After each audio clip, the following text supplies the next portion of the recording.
The conference room smelled like fresh coffee and polished oak. "You're finished here," the regional director said, tapping his Patek Philippe. "Take your badge and go. We don't employ janitors who think they can rewrite our security code."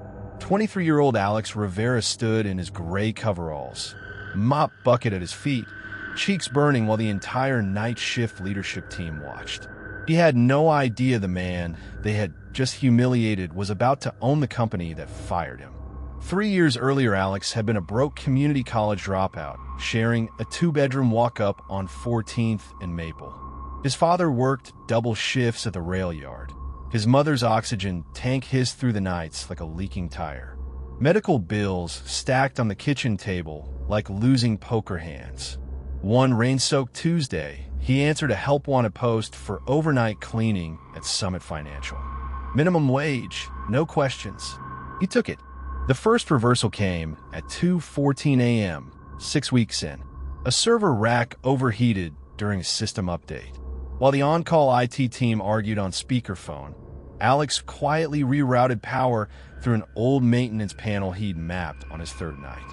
The servers came back online before the sun rose. Nobody thanked him. Nobody even learned his name. But the night supervisor's report landed on the director's desk with a single line circled in red: unauthorized fix, $178,000 in prevented downtime. Still, to the polished executives in Italian loafers, he remained invisible. He kept mopping floors. He kept watching. And he kept every access credential he was never supposed to see. For months later, Summit Financial lost $47 million in a sophisticated wire fraud ring no one could trace. Clients crimed. Stock dropped 12% in a single trading day. The board demanded answers. Alex asked for 10 minutes in the same conference room where they had thrown him out. He slid a single thumb drive across the mahogany table. On it were timestamps, wallet addresses, and the exact moment the breach began, inside the director's own credentials. The man who had called him just a janitor watched the color drain from his face while the rest of the leadership stared in stunned silence. Alex spoke quietly. "I never left the building. I simply stopped cleaning what I could fix." By the end of the week, the board had reversed every termination notice and offered Alex a quiet 7-figure consulting contract to redesign their entire security architecture. The same director who once mocked him now waited outside the elevator every morning with fresh apology coffee. But the real payment came 6 months later at the annual shareholder gala. 200 investors, bright lights, cameras rolling. The director stepped to the podium, cleared his throat, and read a statement he had rehearsed for weeks.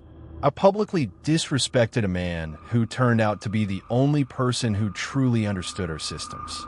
Alex Rivera, I was wrong. I am sorry." The room went silent, then erupted in applause. Alex sat in the front row wearing the same coveralls he had been fired in, now washed and pressed. In his pocket rested the original laminated employee badge they had tried to confiscate, the one symbolic object he carried from that humiliating night until this very moment. He still keeps that badge in the top drawer of his daughter's nightstand. Today, Alex runs a private cybersecurity firm that employs 27 single parents and former dropouts. His father's oxygen is paid for years in advance. His mother no longer coughs alone in the dark. Every quarter, he flies home to watch his 8-year-old son score goals on a grass field that doesn't smell like floor wax and regret.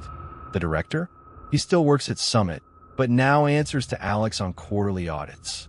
Their conversations are brief, professional, and carry the weight of a debt finally paid in public.